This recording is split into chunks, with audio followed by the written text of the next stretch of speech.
Itoya-Nagbonlumhen o. Itemi ni mievakon, emi ni mievakon ni meresi lolo. Ibora mievakon no de arepoka.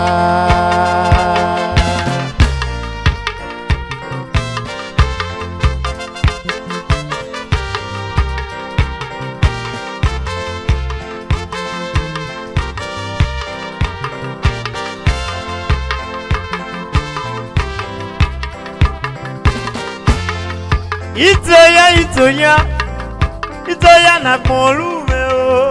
Itemi ni mievakon. Itoya ahead. Itoya-Nagbonlumhen, Mama God's time, Mama Lovent.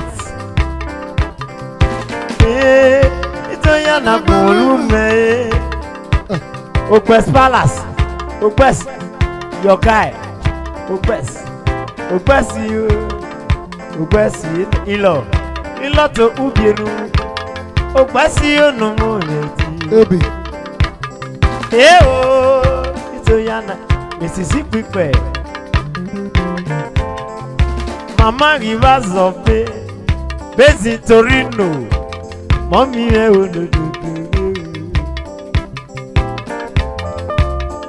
Mama Otion, Bezi Padova, Mississippi Fair. Itoya-Nagbonlumhen, Itemi ni mievakon. Oye Fadion, Obi Wekwe, Odu Elere, Onakmo Sovole Ame, Ipipa no do Mommy no more. Mississippi no do. Mama Sunday, Mommy, Mama Sunday, Mommy Badi. Mama Sunday, Mami, Jaka Danitu, ahead, Mama Costa, Mama Lovina, Mommy do, Asha, oh do, Mama Badi, Mommy Meo, Nobody is ready. Mama Badi. Mama Ridure Momo Kennedy Kennedy Upongwe Kennedy Kaladu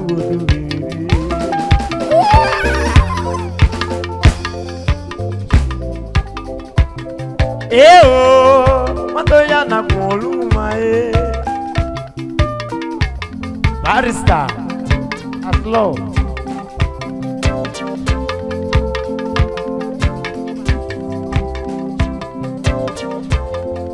Itoya-Nagbonlumhen o. Itemi ni mievakon, emi ni mievakon ni meresi lolo. Bona mievakon no de arepoka.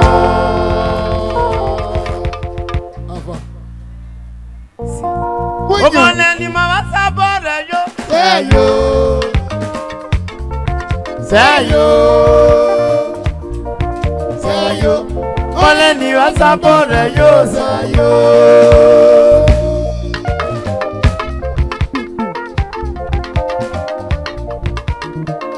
Matobe, mommy,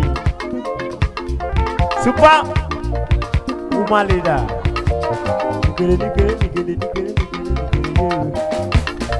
I'm your web, you're my mother. I'm your work, you're my mother. I'm your work, you're my mother. We're gonna leave us about yo, sayo.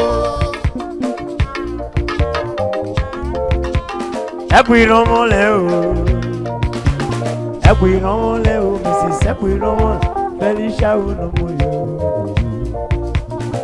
Elisha do. Kaladu yagoro yiri, Ubierumu ele bieme o, Amo yagodu gelere o.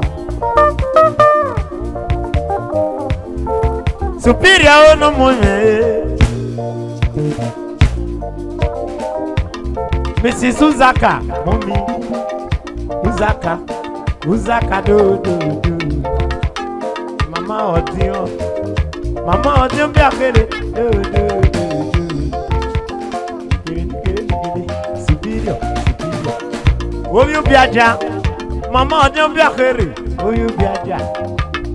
Ono biaza. Odugelere. Superior. Superior ni goye. Superior do. Ejo. Superior no more. Superior do. Okolenu we asapore you. Ki Jesu ga yo no kolenu asapore you. Abame ga yo no kolenu asapore you. Amye we ge ma ko we. Ah. Oshari. My good neighbor. Do it was you.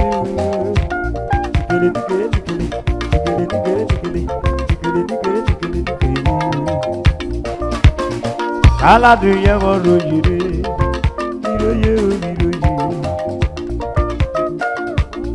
Iro yere ne o. Iro yere o. Kaladu yeworo yire. Amye wage makoge we. Amye wage makoge we. Iboku Ubierumu Iwa-Yona-Kwe. Iwa-Yona-Kwe Iwa-Yona-Mu.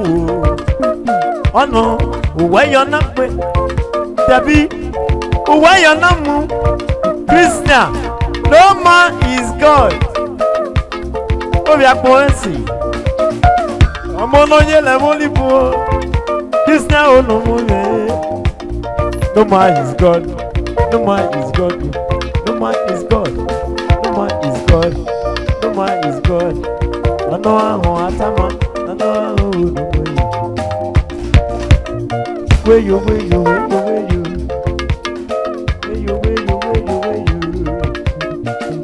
Do.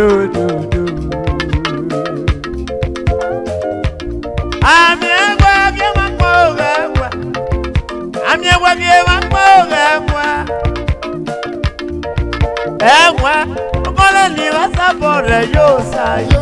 Ikolo na kolo wopona sayo. Yo gbe ni woye. Sayo. Okole ni wasapore yo sayo. Yogo na mejo. Tana kwa bi kwa kwa.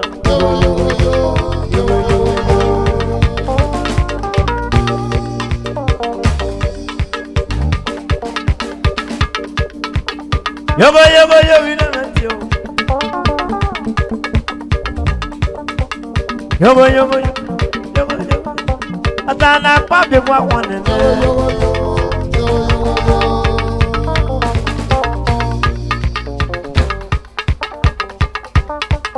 Mrs. Commissioner Kaladu. Mommy do. Mrs. Ebi Kaladu. Mommy do. Yogo. Atana kwa bi kwa one and Atana kwa bi kwa kwa boni. Atana kwa bi kwa kwa. Yera me no jigo.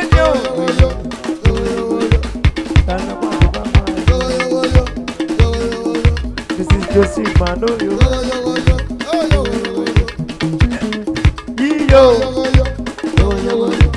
Atana kwa bi kwa kwa. This is Joseph Manoyo. Do.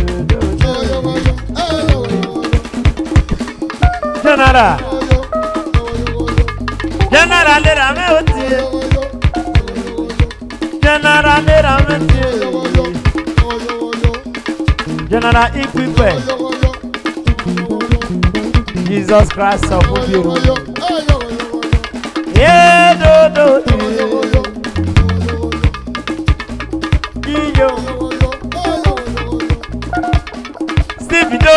Stevie Aluminium. Omosato, let's go now. Omosato, where are you?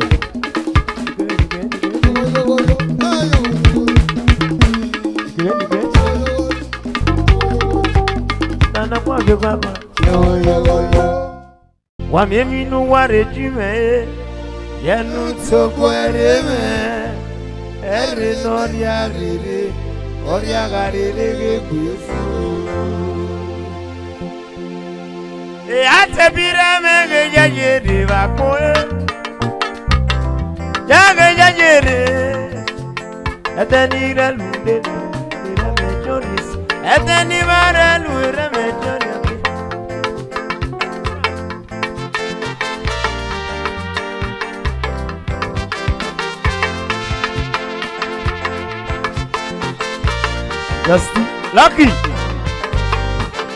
Lucky. Obi tete ni go do belele. Lucky me ono moyo. Obi Ubierumu. Odu belele o. That's a lucky ono moyo. Obi Ubierumu bulu nevo mieo. Lucky ono do e. David igu wenu moyo. Lucky ya go do belele.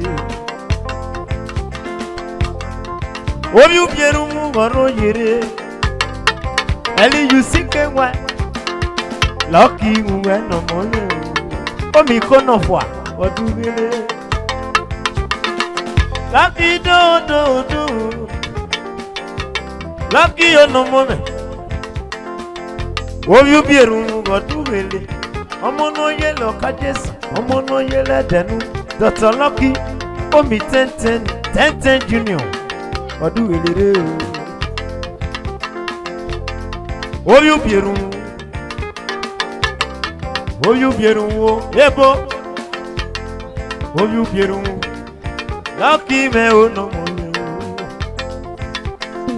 Lucky gulu nebo miyo Obi Ubierumu Sami best no muspikade 10 Obi Ubierumu bulu nevo miyo Lucky me ono moyo Omo no Ubierumu miele Omo no yela denu Obi tete ni ono moyo Lucky me ono moyo Eli you see why Lucky Eli you see why Lucky me ono moyo I love you, brother. God bless you.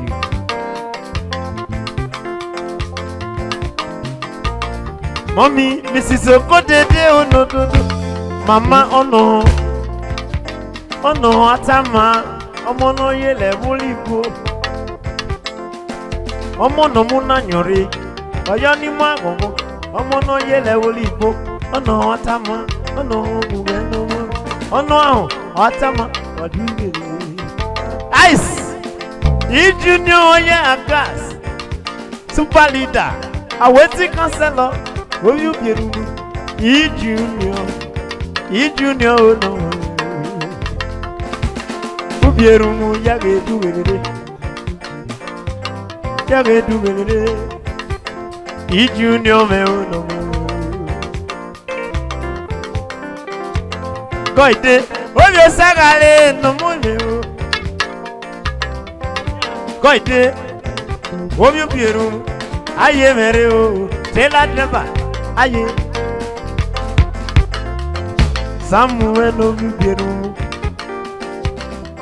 yeye no susikwe Obi Ubierumu buwe no mo Obi Bagandado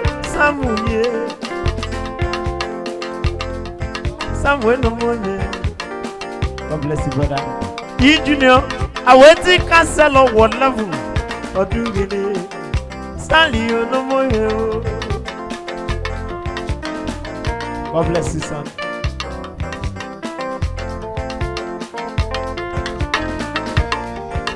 Paul no mome Obi Okodede me no moyo Okodede junior elect do Ubierumu edugele susu Rita ufwa Obia lego Odugele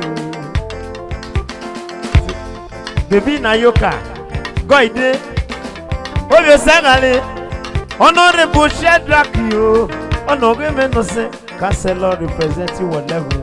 Christian Kaladu, Christian Christian do. Guide. Oh, you sang a little when no more. Oh, we disava. Oh, do we do? Honorable Shadrach, you know to do it. Councilor representing what level? Christian no do. Oh, me Kaladu. Honorable Shadrach, when no way. Shadrach, do. The Binayoka, do. Susu. Mama Rita, Ufwa. Oh, yeah, they go. Oh, yeah, they go. When no way. Do. Oh, yeah, they go. When no way.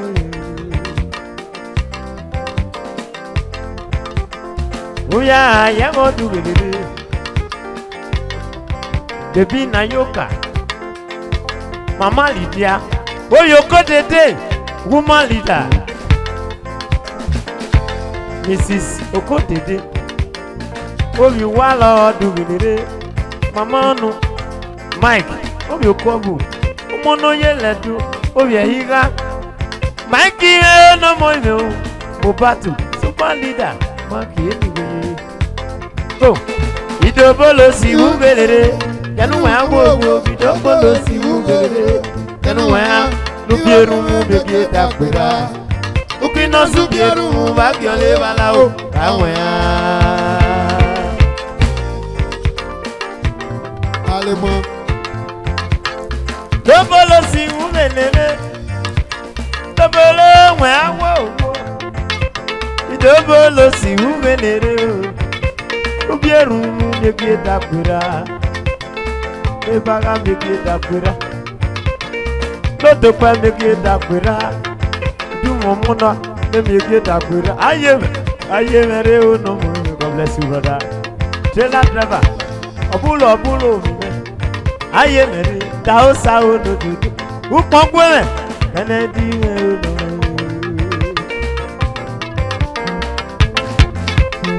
Dobolo si ubelere, ida o sa make your dakwera. Christopher Akigbe make your dakwera. No bono for make your dakwera like Izokai. Superior Okoni, mommy, Oya Saba, mommy,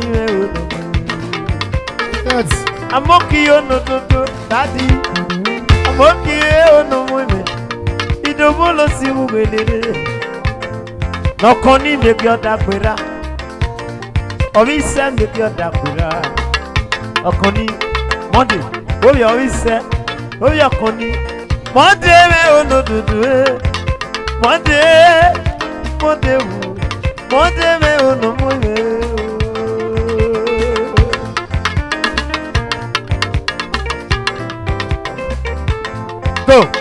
Idobolo si ubelere, yanu wa wo idobolo si ubelere, yanu wa Ubierumu bege dakwera, ukino Ubierumu bakale wala o, awe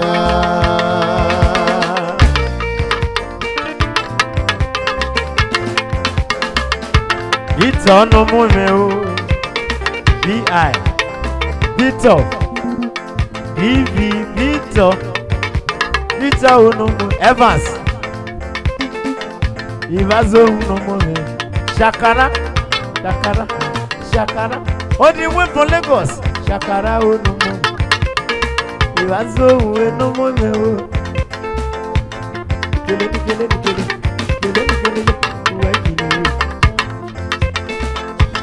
See you with Agari. Okode deme no more. Oh no. Omono yele wolivo. Oh no more. Akederu omono yele wolivo Patrick yo abudu wenu moye idobolo si ubelere enu awo idobolo si ubelere enu ya iwo lesu yo dakwera ukino Mama Ubierumu Wakiole Walao. Gogori gori gogo. Oya. Oda. Obana. Gologo. Gologo. Gologo. Gologo. Ya. Gogo. Ya. Kennedy ya. Gogo. Umongwe ya. Gogo. Gogo. Ya. Dodo. Ya. Mama Osemeku. Mrs. Odion Adede. Mama Shadrach. Mama Otiwo. Mommy. Mama Lovett. Obia Base. Mommy. Obi Sige.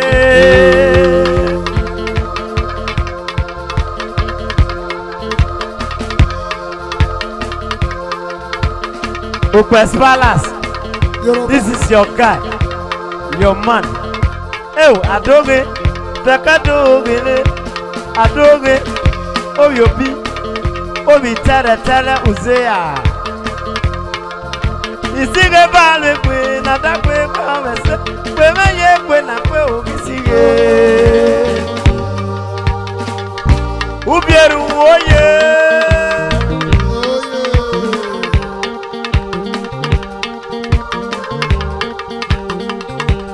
Esi abos Elina O minye manu walo O minye shake O kan leve do Kennedy Ukpongu eme Kennedy me no moment Shakara Hello all the way from Lagos Obi Abele Shakara meno, Ubierumu, all the way from Lagos, superstar. Shakara meno moment, superstar. Shakara my good friend. Omo no yele ko, ada ni ye ko Shakara ma do yalo me. Eva so Jesu. The garden do. Hey, Saibodo. Aye, Saibodo. No why you? Saibodo. Hey, Saibodo. No why you? Hey, Saibodo. No be bad. Yes, Saibodo no be bad. O kan me o no die. Saibodo no be bad. Shakara o kan me o be bagalendo. Saibodo yes. Hey.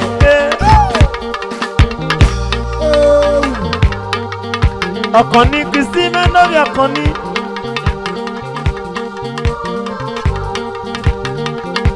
Commissioner Kaladu Christine no your visa Okoni my sister Ojugo me no moment here Mrs. Ojugo me on the papa Honorable Shadrach Honorable me no send no do Mrs. Ojugo Mommy. Ubierumu do berere. This is Ojugo, mommy. Ojugo me do. If you man, Obianego, mommy. Itoya me no mume o. Yes.